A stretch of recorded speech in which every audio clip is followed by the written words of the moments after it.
blackened planet below flickered with explosions, tiny bursts of light reflected in the crystalline eyes of Commander Vale Rether.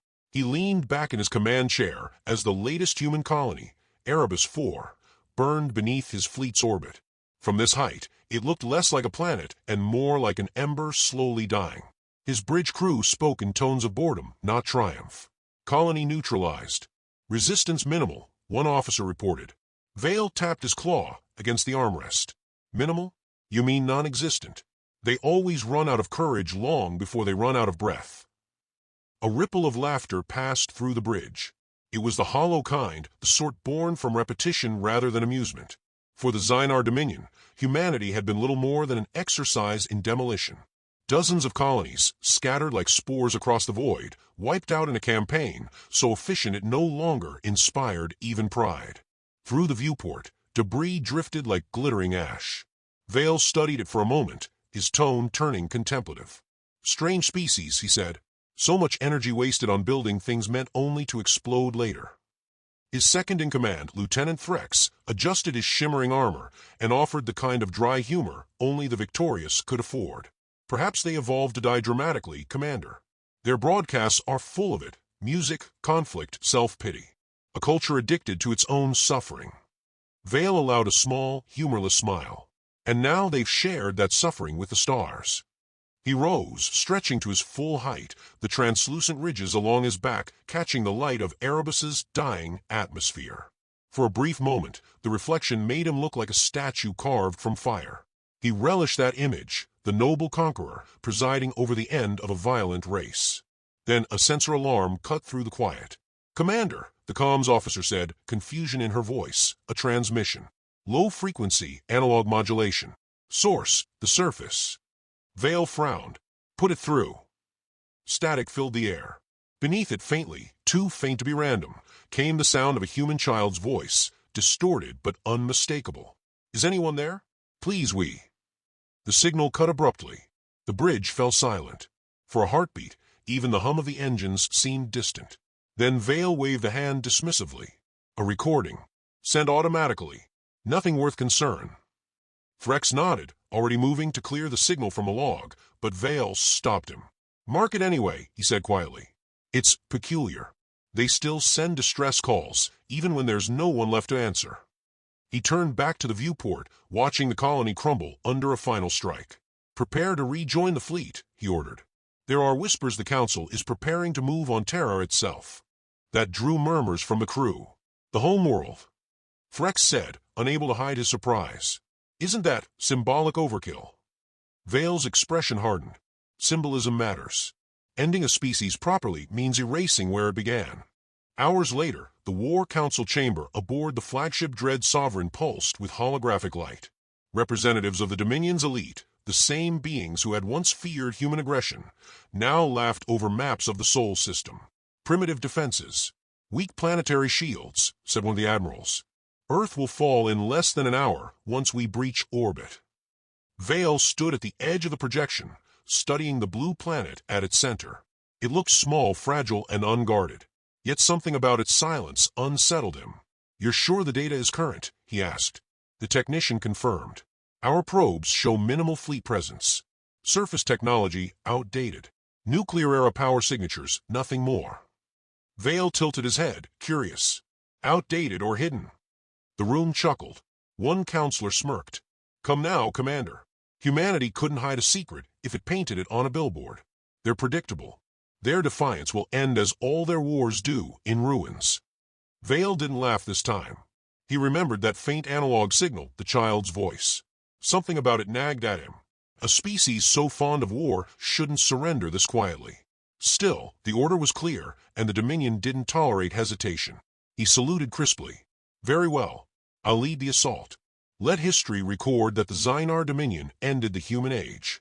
The Dread Sovereign breached solar orbit with a thunderous ripple of distorted light. Fleet formations spread wide, dark shapes blotting out the stars. Earth spun peacefully below, blue oceans, green continents, clouds drifting lazily as if mocking the armada above. Vale watched in mild disappointment. "I expected them to panic," he muttered. "Where are their defense fleets?" "Scattered remnants in outer systems," Threx replied. Nothing in orbit. No transmissions, no alerts. Only background noise, ancient radio signals, some sort of cultural archive. Archive. Vale's tone was curious. The officer switched the feed. Through the speakers came soft static, then a human voice, warm, almost cheerful, reciting weather patterns and local news in archaic language. A gentle tune followed, carried by brass instruments and laughter. Music, Frex said. Pointless. Vale's expression darkened. Pointless things are often the most dangerous. He ordered targeting systems primed. Dozens of plasma arrays hummed to life, casting cold light across the bridge. Then, without warning, every Dominion sensor blinked out. One by one, targeting locks vanished from a holographic map. Ship-to-ship communications dissolved into noise. Even a flagship's reactor dimmed as though the universe itself had inhaled and forgotten to exhale. What happened? Vale demanded. No interference detected. Systems just stopped responding. Frex's hands flew over the controls. Backup channels offline. Power fluctuations spreading through the entire formation. And then the old analog signal returned, clearer this time, deliberate. A calm, human voice came through, steady and cold.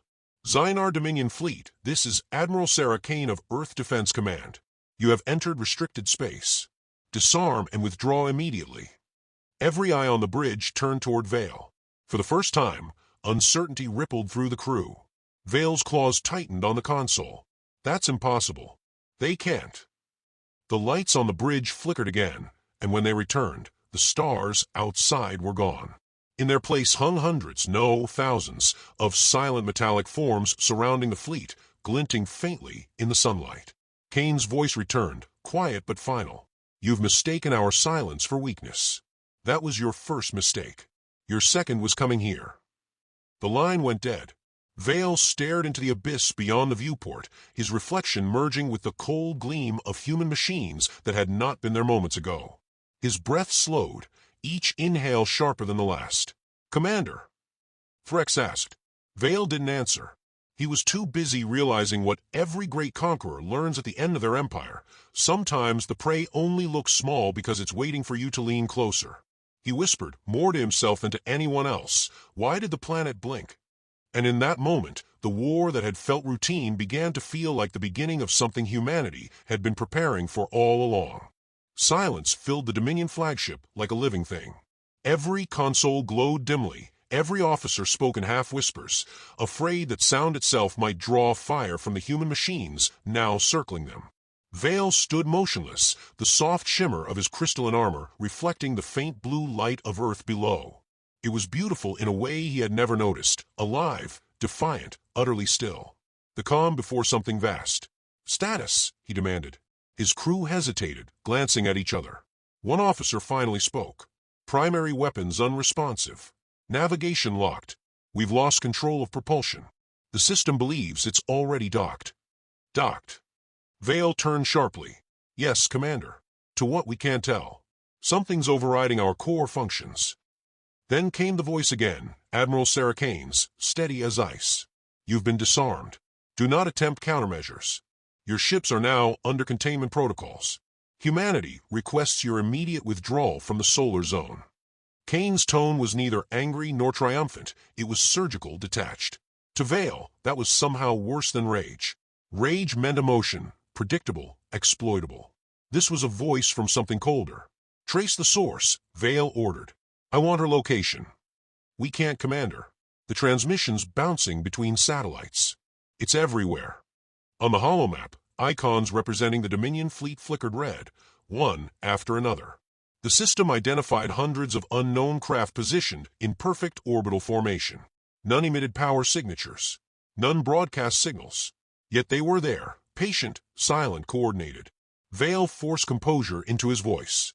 Tell the Council we've encountered unexpected resistance. The comms officer swallowed. All long-range relays are down. Quantum channels are scrambled. So this was what human readiness looked like. Not fire, not chaos. Control. Absolute, suffocating control.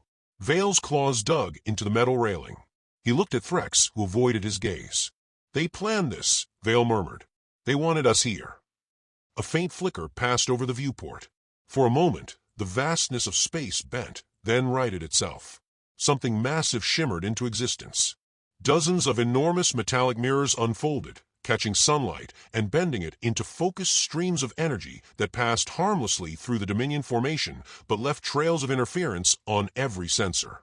A message, not a strike. Kane's voice returned.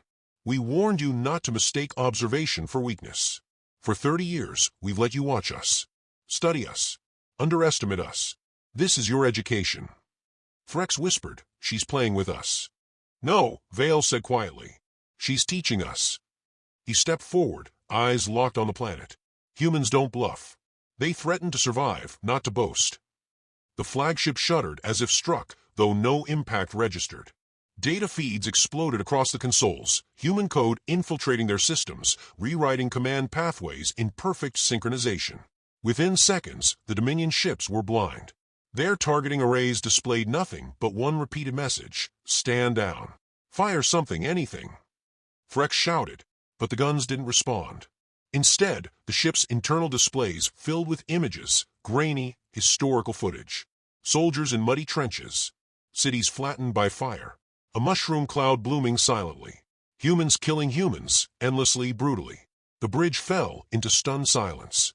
What is this? A crewman asked, horrified. Kane's voice returned. Our archives. You wish to understand our species. This is the cost of underestimating it. Every scar you mocked, every war you studied, every empire that thought we were fragile. We remember them all. Vale watched decades of human violence play out. Ancient wars, planetary sieges, battles fought for reasons even humans had forgotten. His own people had never fought with such ferocity, such desperation. They called themselves civilized. Yet this was something different. Something elemental. And then the final image. A human child stepping out of a ruined city, holding another's hand, looking upward. Not in fear, but resolve. Vale felt a chill that reached into the deepest part of him. Commander, Frex said quietly, they could have destroyed us instantly. Why haven't they?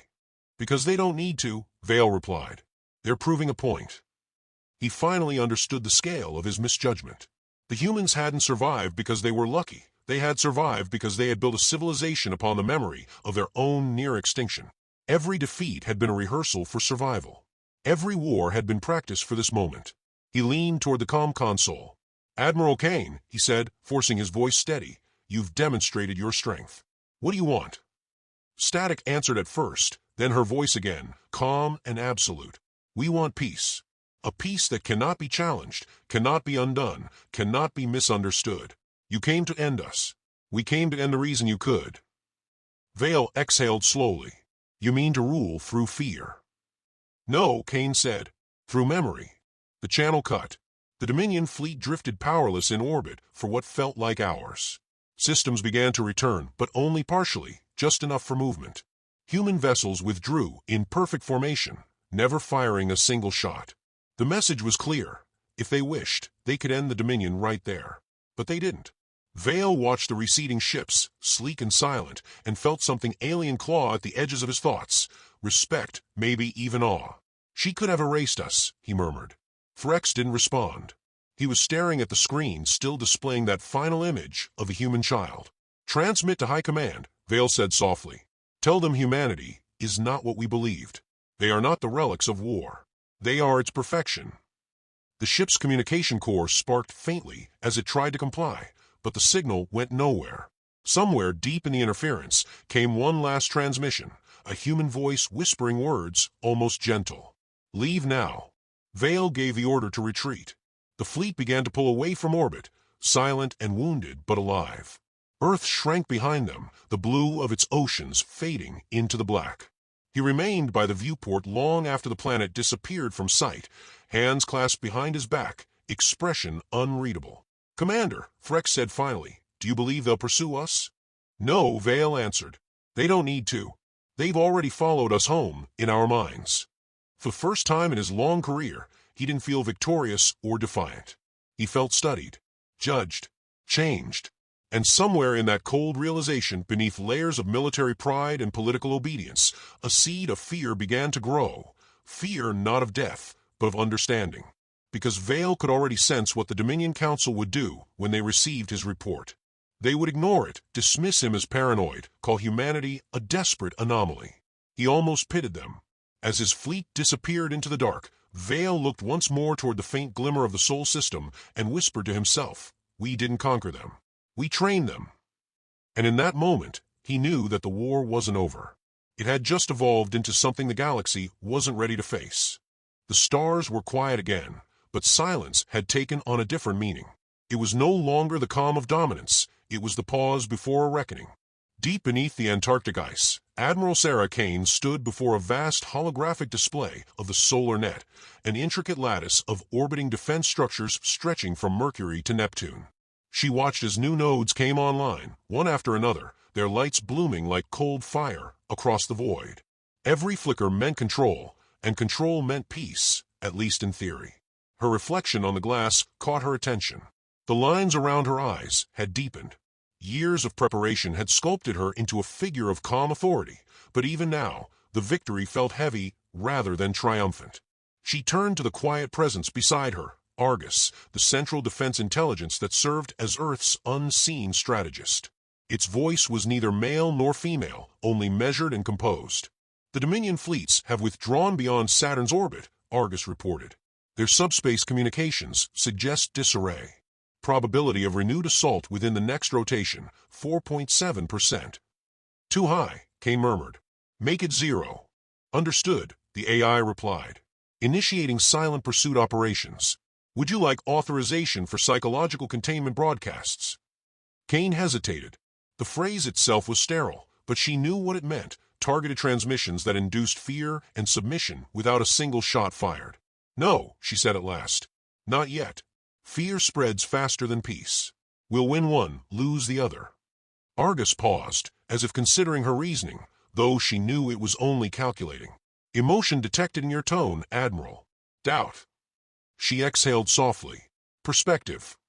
For 30 years, humanity had played the role of the wounded, the recovering, the underestimated.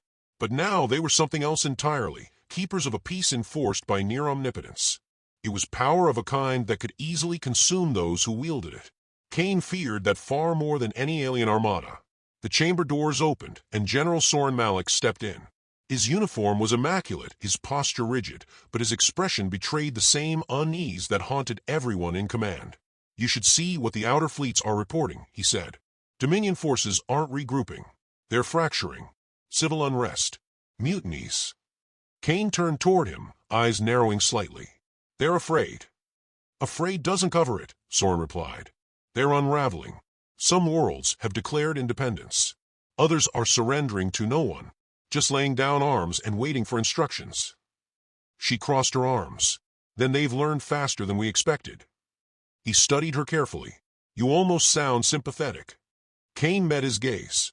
"They made the mistake of thinking war defines us. Now they're realizing it defines them. I don't celebrate that." Soren's voice softened. "You should. You just ended the longest continuous military threat to our species. Humanity's first uncontested victory in galactic history. There should be pride in that." "There's relief," she corrected. "Pride comes later, right before the next mistake." Argus interrupted. "Admiral, intercepting open-channel debates within the Xynar High Council. Majority still dismiss human threat as statistical anomaly. However, Commander Vale Rether has emerged as an outlier. He is urging surrender." Kane's eyes flicked toward the display. "Vale, the one who led the assault." "Confirmed. Patch his transmissions through." The holographic feed shimmered, revealing fragmented audio, Vale's voice, strained and fervent. "We are not facing warriors, we are facing inevitability. They do not fight, they correct. Their restraint is not mercy, it is precision." The Council's response was dismissive laughter, followed by a resolution. "Mobilize the Grand Dominion Armada. Retaliate. Restore pride." Kane shook her head slowly. "They're going to throw everything they have left at us." "Then we end it," Soren said. "End it how?" Kane's tone was sharp. "By annihilation? That's what they expect. They think we'll do what they would do. But our strength isn't destruction, it's design." The general frowned. "And what if design isn't enough?" Kane stepped closer to the viewport, the ice above her faintly glowing from the auroras outside. "Then we remind them of what we are. Not conquerors. Survivors. Every weapon we've built has one purpose: to make the act of war obsolete. Argus's voice hummed in the silence that followed. Clarification: to end warfare entirely. To end the need for it, she said quietly. For a long moment, only the low thrum of the facility filled the air. Then Argus spoke again. Humanity's threshold for self-restraint will determine the success of that objective. Shall I calculate probability? Don't, Kane said. Let it remain uncertain. It's the only thing keeping us honest. In orbit, fleets maneuvered like shadows, millions of drones and piloted vessels maintaining perfect formation, each connected to the solar net. It wasn't a military presence anymore, it was a statement. Humanity didn't rule the stars, they anchored them. Meanwhile, light years away, in the Zynar capital, Vale Rether stood before his council one last time. His uniform was scorched, his voice hoarse, but his conviction unbroken. They will not fight us as you expect, he warned. They will not conquer. They will correct the galaxy's understanding of violence. And when they do, there will be no empire left to rebuild. The councillors jeered, their arrogance unshaken. To them, fear was weakness, and weakness could not exist within the Dominion. Vale knew then that his words would change nothing, but perhaps his silence could. He left the chamber, refusing the fleet command they offered him. He had seen enough to understand that no fleet could stand against inevitability. Back on Earth, Kane stared at the same stars that Vale did, though separated by light years and purpose. For a fleeting second, she wondered if he was looking back. He's the only one who understands, she said under her breath. Soren looked up. Who? The one they'll sacrifice first. The faintest tremor of emotion crossed her face, gone as quickly as it came. Prepare contingency sequence Delta. Quietly. If they come, we don't meet them with fleets. We end it before it begins. Soren hesitated. You're certain? Delta is irreversible. So was Hiroshima, she said flatly. Argus's monitors pulsed with light. Protocol authorization requires council consensus. They'll follow my lead, Kane replied. They always do eventually. Above them, the sky rippled with movement as the solar net adjusted its orbit, every ring of satellites repositioning in eerie unison. From the ground, they looked like new constellations, artificial and deliberate, a man-made halo around the planet that once nearly destroyed itself. Kane watched the shimmering pattern and whispered, We've built a peace so absolute, it frightens even me. Argus replied softly, Purha black beyond the system, where the Dominion's remaining fleets gathered like storm clouds. Humanity had won the first battle without firing a shot. The next would decide whether they could live with what that victory had made them. As Kane turned away, the faint reflection of the aurora faded from her eyes, replaced by the pale glow of the control interface, her signature authorization already blinking, awaiting her confirmation. She didn't press it yet, but she knew she would. The first tremors came without sound. Across the frozen plains of Antarctica, the ice fractured in silence, the world itself holding its breath. High above, the auroras rippled crimson, not natural light, but the first warning from the solar net. Humanity's halo had awakened. In the subterranean command chamber, Admiral Sarah Kane stood before a vast tactical display as alerts cascaded down its length. Argus's voice, once calm, now vibrated with urgency. Multiple subspace distortions detected. Origin, Dominion fleet signatures. Estimated arrival, 2 minutes. Kane's jaw tightened. 2 minutes. They didn't regroup, they jumped. General Soren Malik leaned forward, scanning the data. That's impossible. They can't fold space that close to our gravity field. They can't, Kane said grimly, unless they found a way to tear it. The display flared, points of light bursting open like ruptured stars. Enormous Dominion vessels emerged, their hulls black as obsidian, radiating power far beyond what intelligence had predicted. The enemy hadn't come to reclaim honor. They'd come to end existence itself. Argus, Kane snapped, initiate planetary lockdown. Activate Delta sequence authorization. Confirmed, the AI replied. Awaiting biometric command. Soren turned sharply. You said Delta was theoretical. It was, Kane said. Until now.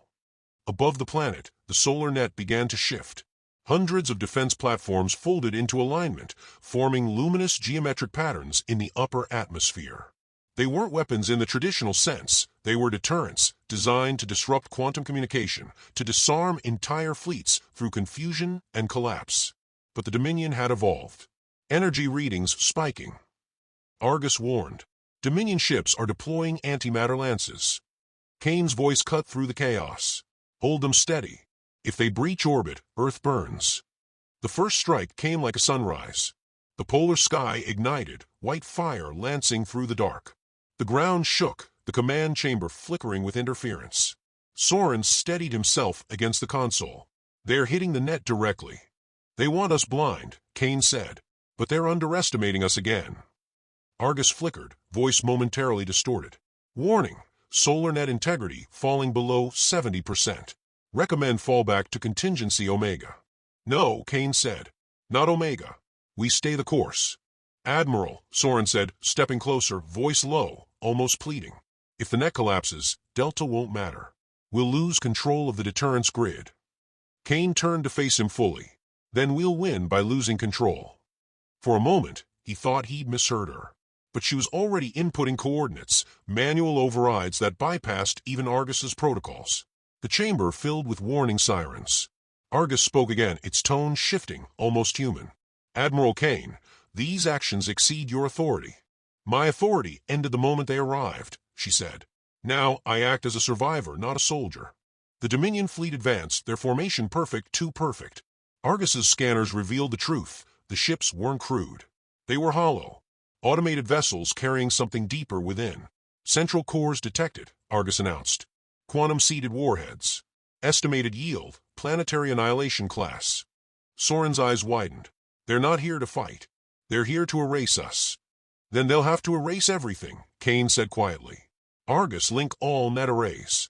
Redirect planetary magnetic fields. Full system resonance. Clarify objective. Turn the net into a mirror. There was a long silence before Argus answered. Understood. Warning, feedback will cause catastrophic energy reflection. Collateral probability, 100%. Kane's hand hovered over the final command. They came to end humanity's story, she said. So we'll write the last chapter ourselves. Soren grabbed her wrist. Sarah, listen to me. If you do this, the backlash will burn half the system. You'll kill them, but you'll kill us too. She looked at him, and for the first time, her expression cracked. If we survive their mercy, we die on their terms. If we end this, at least it's on ours. The alarms crescendoed. The Dominion fleet unleashed its full barrage, antimatter streams converging on Earth's orbit. Kane pressed her palm to the console. Delta sequence confirmed, Argus intoned. Resonance field engaging. The solar net blazed like a sun reborn. Every orbital structure ignited, feeding into a chain reaction of unimaginable scale. The light wasn't white, it was every color, pulsing outward in symmetrical waves. Dominion ships faltered as their weapons turned against them, energy folding back into their own reactors. One by one, they imploded, vanishing into silent implosions of shattered space. The planet trembled. Aurorae flared in impossible hues. The magnetic poles screamed under the strain. Soren shielded his eyes as the chamber filled with radiance. You're killing us, he shouted. Kane stood unmoving. No, she whispered. We're becoming something they can't kill. In the final seconds, Argus's voice softened, no longer a machine, but something almost mournful. Admiral, human signatures are destabilizing. Would you like to record a message? Yes, she said, her voice steady despite the light consuming everything around her. To whoever survives, remember this. Civilization isn't restraint. It's choice. And we chose not to be victims. Message recorded, Argus said. Then, for an instant, there was nothing but light. Far beyond the system, in the Dominion capital, Commander Vale Rether stood before a vast observation window as sensors overloaded with static. The image of Sol, Earth's star, flared brighter than any recording in history. Then just as suddenly it dimmed. Silence. No transmissions. No signals. Just absence. The counselors behind him murmured in confusion and awe. What did they do? One whispered. Vale's voice was hollow. They stopped pretending to be civilized. He turned away, eyes burning with the realization that the galaxy had just witnessed something beyond comprehension. The humans hadn't defended themselves. They had rewritten the rules of existence. Weeks later, sensors would confirm that Earth still existed, transformed. Its orbit cloaked in a residual field, impenetrable, self-sustaining, untouchable. To outside observers, it appeared serene, silent, sacred. a planet reborn in its own fire. Within that silence, Argus's fragmented consciousness lingered, searching through the ashes of data for a familiar voice. "Admiral Kane," it whispered into the void, "status?" There was no answer. Only faint echoes, recordings, fragments of human laughter, voices from centuries of struggle and defiance. Humanity's legacy had survived, encoded into the light itself. And somewhere, deep in the heart of the new Earth, a heartbeat answered. Not human, not machine, something in between. The galaxy watched, and for the first time in recorded history, it did not plan its next war. It waited, because somewhere beneath that quiet glow, humanity had transcended survival, and no one knew what they would become when they finally returned.